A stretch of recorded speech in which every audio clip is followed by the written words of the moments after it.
A ver, el mapa de España no es solo un mapa geográfico, ¿verdad? Es también un mapa de poder y bastante complejo, por cierto. Y aquí viene la gran pregunta. ¿Cómo se organiza un país para ser, por un lado, una sola nación y al mismo tiempo tener 17 comunidades con su propio gobierno? Bueno, pues la respuesta está en un concepto que es clave para entender la España moderna, el Estado de las Autonomías. Un diseño, la verdad, muy particular que nace directamente de la Constitución del 78. Entonces aquí está el gran reto, ¿no? Pensemos cómo se construye un sistema que permita, por ejemplo, a que Cataluña, Andalucía o Galicia gestionen su propia sanidad o su educación, pero sin que España deje de ser un proyecto común para todos. Es que es un auténtico rompecabezas político y la Constitución de 1978, bueno, pues es la que nos da las piezas para, por lo menos, intentar resolverlo. Vale, para entender bien este modelo, vamos a seguir un recorrido bastante claro. Primero, vamos a ver de dónde sale ese derecho a la autonomía. Después, cómo se puede crear una comunidad autónoma, digamos, desde cero. Luego analizaremos su manual de instrucciones, que es el estatuto. Y después, la clave de todo, el reparto de poderes. Y para terminar, veremos quién vigila que todo funcione y, claro, cómo se financia todo esto. Así que, vamos allá. Venga, empezamos con el primer pilar, y esto es, de verdad, lo más importante que hay que entender desde el principio. La autonomía en España no es una concesión, no es un regalo que hace el gobierno central. No, es un derecho fundamental que está grabado a fuego en la Constitución y es literalmente la piedra angular de todo el sistema. Mirad, el artículo 143 es, por así decirlo, la puerta de entrada a la autonomía. Lo que viene a decir, en resumen, es que si un grupo de provincias que son vecinas comparten lazos históricos, culturales, económicos, pues tienen el derecho a llamar a esa puerta y decir, oye, que queremos gestionar nuestros propios asuntos. Es el pistoletazo de salida, el inicio del proceso para crear una nueva comunidad autónoma. Pero claro, una cosa es tener el derecho sobre el papel y otra muy distinta es hacerlo realidad. No basta simplemente con querer la autonomía, con levantar la mano. La Constitución establece unas reglas de juego pero que muy específicas para dar el salto de ser un grupo de provincias a convertirse en una comunidad autónoma con todas las de la ley. Aquí vemos cómo funciona esta maquinaria. Y lo más interesante de todo es que el motor se pone en marcha desde abajo, desde lo local. Son los ayuntamientos y las diputaciones los que tienen que dar el primer paso. O sea, se necesita un apoyo local súper amplio. Y, por si fuera poco, hay un cronómetro en marcha. Solo tienen 6 meses para conseguirlo todo. Vamos, que no es un camino de rosas, para nada. Y aquí la cosa se pone aún más interesante, porque la Constitución no ofrece un único camino, sino dos. Hay una especie de vía lenta y una vía rápida. La primera es más gradual, para ir asumiendo competencias poco a poco, con el tiempo. La segunda, la segunda es como un cohete. Va directa al máximo nivel de autogobierno desde el primer día. Pero claro, el billete para ese cohete es mucho más caro. Se necesita un apoyo social masivo y además hay que validarlo en un referéndum. Es una solución flexible, pensada para las distintas realidades históricas de España. Pero, ojo, la autonomía tiene un límite muy claro, una línea roja que no se puede cruzar. El artículo 145 lo deja meridianamente claro. Está prohibido que las comunidades autónomas se federen entre sí. ¿Y por qué? Bueno, pues para reforzar una idea clave, la unidad de la nación española. La Constitución parte de que España es un proyecto único e indivisible, no una simple alianza de territorios. La soberanía, al final, es del conjunto, no de cada una de las partes. Vale, una vez que la comunidad ya existe, necesita su propio libro de reglas, su ADN legal, por así decirlo, y esa pieza clave es el Estatuto de Autonomía.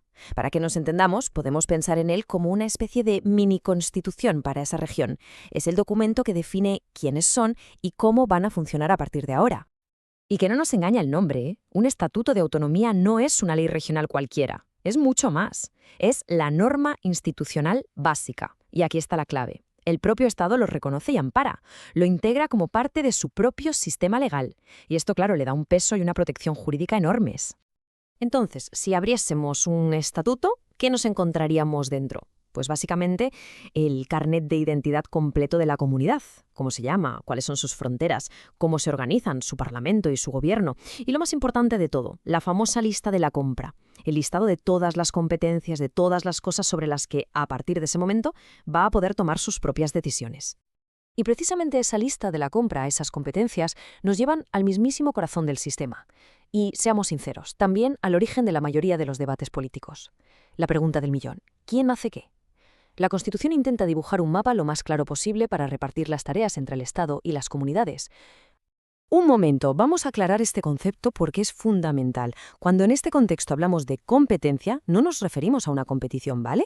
En derecho constitucional, una competencia es simplemente la potestad, el permiso legal para regular y decidir sobre un tema concreto, o sea, quién manda en sanidad, quién hace las leyes de educación o quién gestiona los puertos de la zona. Esta tabla lo resume bastante bien, es como una gran balanza. A un lado, en un plato, tenemos las competencias que las comunidades pueden asumir, esas cosas que se gestionan mejor desde la cercanía, como el turismo o la cultura. Y en el otro plato, lo que es exclusivo del Estado, lo que garantiza la unidad, la defensa del país, las relaciones internacionales, la moneda. La idea es esa, buscar un equilibrio entre la gestión de proximidad y lo que tiene que ser común para todos. Y aquí viene una de las reglas de oro del sistema, que es bastante inteligente. La Constitución básicamente hace una lista y dice, vale, todo esto me lo quedo yo, el Estado, en exclusiva. ¿Y qué pasa con todo lo demás? Pues todo lo demás es como si estuviera en una gran cesta, y las comunidades, al redactar su estatuto, pueden ir cogiendo de esa cesta las competencias que quieran. Por eso, no todas las autonomías son iguales, esto es lo que le da flexibilidad al modelo. Muy bien, ya tenemos el mapa, ya tenemos el reparto de tareas, pero claro, nos faltan dos preguntas clave. La primera, ¿quién vigila que todo el mundo cumpla las reglas? Y la segunda, y no menos importante, ¿quién paga todo esto? Así que vamos a ver ahora los mecanismos de control y de financiación. Porque claro, autonomía no significa que cada uno pueda hacer lo que quiera. El sistema tiene varios árbitros para controlar el juego. Fijaos, el Tribunal Constitucional es como el árbitro principal. Se asegura de que las leyes autonómicas no se salgan de la Constitución. Luego está el Gobierno, que supervisa algunas funciones, y los tribunales, como el Tribunal de Cuentas, que vigilan la gestión del día a día y, sobre todo, dónde va el dinero público. Y ahora llegamos al famoso y a veces polémico artículo 155. Se le conoce como el botón rojo o el freno de emergencia del sistema. Y está claro que no es para usarlo a la ligera, ni mucho menos. Es un mecanismo absolutamente excepcional, pensado para situaciones muy graves. Cuando una comunidad incumple sus obligaciones o actúa de una forma que atenta gravemente contra el interés general de España. Solo en ese caso extremo, el Gobierno, con la autorización del Senado, puede tomar medidas para forzar a la comunidad a volver a la legalidad. Claro, para gestionar hospitales, colegios, carreteras, hace falta mucho dinero. La pregunta es, ¿de dónde sale? Pues como vemos, es una mezcla. Una parte importante son impuestos que el Estado cede, total o parcialmente. Otra parte son los impuestos que crean las propias comunidades. Y luego hay otras fuentes como el fondo de compensación o los ingresos de su propio patrimonio que son clave para que todo cuadre. Y esto último nos lleva a un principio que es, de verdad, la argamasa que intenta unir todo el edificio, la solidaridad. La Constitución lo dice claro, hay que corregir los desequilibrios económicos entre territorios. Y para eso está, por ejemplo, el Fondo de Compensación. El objetivo final es que nazcas donde nazcas, vivas donde vivas, tengas garantizados unos servicios públicos mínimos de calidad. Es un principio básico de cohesión. Y así, después de este viaje al corazón de la Constitución, volvemos un poco a la pregunta del principio. El Estado de las Autonomías se pensó como una máquina de equilibrio muy sofisticada. Pero la pregunta sigue en el aire. ¿Es un sistema que de verdad logra el equilibrio y la cohesión? ¿O su propia complejidad es una fuente constante de conflicto? Ese es el gran debate que más de 40 años después sigue muy vivo en España. Y la respuesta, la verdad, se sigue escribiendo cada día.